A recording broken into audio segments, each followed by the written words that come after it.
साल 2012 में निर्भया कांड के बाद जिस तरीके से सड़कों पर लोगों ने इंसाफ की लड़ाई लड़ी और लगातार जो है एक नए कानून की मांग की, जिसके बाद निर्भया फंड बनाया गया, फास्टैग कोड बनाया गया, लेकिन हालात जो हैं वो जस के तस बने रहे। साल 2024 तक आते आते, साल 2012 से 24 तक आते आते सरकार तो जरूर बदल गई, लेकिन हालात नहीं बदले। साल 2012 में निर्भया कांड हुआ था और साल 2024 के अंदर जिस तरीके से कोलकाता के अंदर आरजीकर मेडिकल कॉलेज में 31 साल की नर्स के साथ बलात्कार किया गया, उसका मर्डर किया गया, उसके बाद फिर से जो है इंसाफ की आवाज़ें हमें सड़कों से सुनाई देने लगी और जो तमाम डॉक्टर्स थे, तमाम जो लोग थे, वो सड़कों पर प्रदर्शन करते हुए हमें नजर आए। अब इन सब चीज़ों को लेकर, और क्योंकि राज्य सरकार पर भी कई बड़े गंभीर आरोप लगे थे, इन सब से ऊपर उठकर ममता बनर्जी की सरकार ने पश्चिम बंगाल की विधानसभा के अंदर एंटी रेप बिल पास किया है। दरअसल 2 दिवसीय एक विधानसभा का सत्र बुलाया गया था, जिसके दूसरे दिन यानी कि आज जो है पश्चिम बंगाल की सरकार ने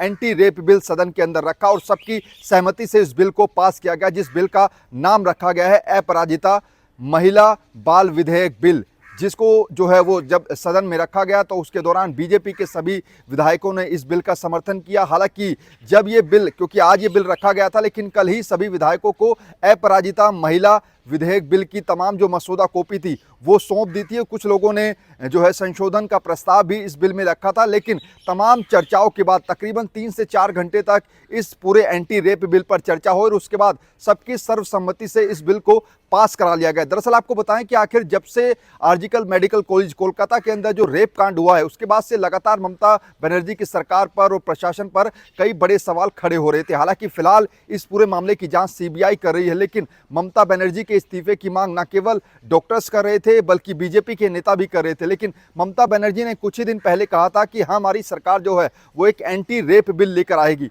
दरअसल जो एंटी रेप बिल लाया गया है, जिसका नाम यूं तो अगर हम विधानसभा की कार्रवाई की बात करें तो उसमें अपराजिता महिला बाल विधेयक नाम रखा गया है, लेकिन सीधे तौर पर या फिर सरल तरीके से कहे तो एंटी रेप बिल हम इसको कहेंगे। इसमें जो प्रावधान रखे गए हैं, यानी कि शुरुआती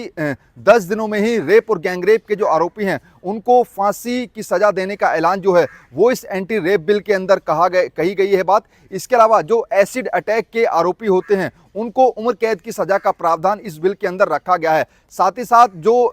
पश्चिम बंगाल के अंदर जितने भी जिले हैं वहां पर अपराजिता टास्क फोर्स का गठन किया जाएगा, जो कि अगर कोई महिला वहां पर शिकायत करती है या फिर किसी महिला के साथ अगर कुछ गलत होता है तो फिर 21 दिनों के भीतर जो अपराजिता टास्क फोर्स है वो उस पूरे मामले पर जांच रिपोर्ट सबमिट करेगा। कुल मिलाकर बात करें तो अपराजिता महिला जो बाल विधेयक है वो अब एक कानून में तब्दील होगा। हालांकि ये बड़ा सवाल है कि पश्चिम बंगाल की सरकार इसको कैसे ग्राउंड पर इम्प्लीमेंट करेगी, क्योंकि कानून है जो है वो बना तो जरूर दिए जाते हैं, लेकिन उनको ज़मीनी स्तर पर उतारने में सरकार का बेहद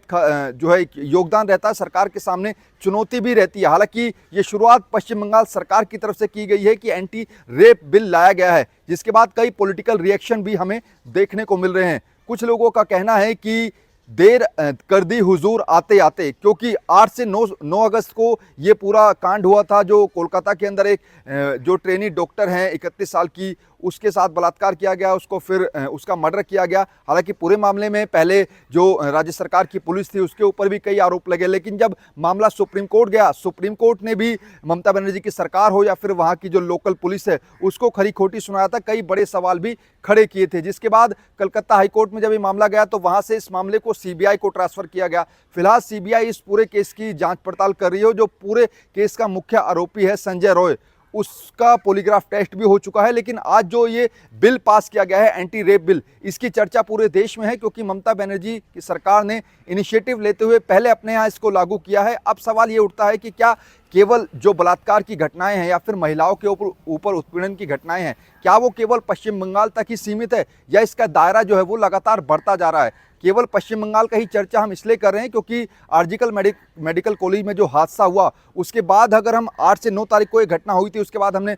उत्तराखंड में भी देखा कि कैसे एक मासूम बच्ची के साथ बलात्कार किया गया। उसके बाद महाराष्ट्र के बदलापुर में भी जो है 2 मासूम बच्चों के साथ यौन शोषण की घटना जो है वो सामने आई। तो अब सवाल ये उठ रहा है कि अगर किसी राज्य में इस तरीके का कानून लाया जा सकता है, यानी कि एंटी रेप बिल, तो ये जो कानून है वो क्या सेंट्रल लेवल पर भी लाया जा सकता है? क्या केंद्र सरकार भी आने वाले समय में अगर ये जो कानून है वो ग्राउंड लेवल पर अच्छे से इंप्लीमेंट होता है और उसका असर देखने को मिलता है, तो बड़ा सवाल ये उठ गया कि क्या केंद्र सरकार भी सेंट्रल लेवल पर इस तरीके का कोई एंटी रेप बिल कानून लाएगी? क्योंकि तमाम जो लोग हैं और जो पॉलिटिकल नेता हैं वो लगातार ये कह रहे हैं कि अगर इस तरीके का कानून सेंट्रल के अंदर भी लाया जाएगा, यानी कि केंद्र सरकार अगर संसद भवन में भी इस तरीके का कोई एंटी रेप बिल लेकर आए, तो उसके बाद जो आरोपी हैं उनके मन में भय बैठेगा, वो इस तरीके की हैवानियत करने से पहले 100 बार सोचेंगे। तो कुल मिलाकर बात करें तो ममता बनर्जी की सरकार ने जो है ये बड़ा कदम जरूर उठाया है। महिलाओं के ऊपर जो अत्याचार हो रहे हैं उसको रोकने के लिए सरकार जो है एंटी रेप बिल लेकर आई है। अब ये जो विधेयक है वो कानून में तब्दील होगा, फिर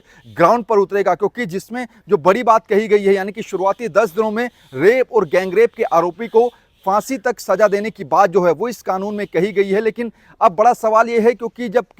कोई घटना होती है या फिर कोई गैंग रेप या फिर रेप की घटना होती है, उसमें शुरुआती काफ़ी दिन तक जांच चलती रहती है। लेकिन जो बात इस बिल में कही गई है, जो इस कानून में कही गई है एंटी रेप बिल में, उसमें कहा गया है कि शुरुआती 10 दिनों में ही आरोपी को फांसी तक पहुंचा दिया जाएगा, फांसी की सजा उसको दे दी जाएगी। इसके साथ साथ ये भी कहा गया है कि जो एसिड अटैक के आरोपी होते हैं उनको भी उम्र कैद की सजा का प्रावधान इसमें है। इसके अलावा जैसा हम पहले भी बता रहे थे कि पश्चिम बंगाल के सभी जिलों में अपराजिता जो टास्क फोर्स है वो गठित की गई है। कुल मिलाकर कानून तो बना दिया गया है, अब इसको इम्प्लीमेंट कैसे करेगी पश्चिम बंगाल की सरकार, ये बड़ा सवाल है। और हमारे दर्शकों के लिए एक सवाल है, अगर आपको लगता है कि इस तरीके का कानून केंद्र सरकार को भी लाना चाहिए सेंट्रल लेवल पर, तो हमें कमेंट सेक्शन में ज़रूर बताएं। और दूसरा ये कि क्या पश्चिम बंगाल की सरकार जो ये कानून लेकर आई है एंटी रेप बिल, ये क्या ज़मीन पर कारगर साबित हो पाएगा या फिर नहीं? क्या है आपकी राय, हमें कमेंट सेक्शन में ज़रूर बताएं और हमारे चैनल को जल्दी से जल्दी सब्सक्राइब करें।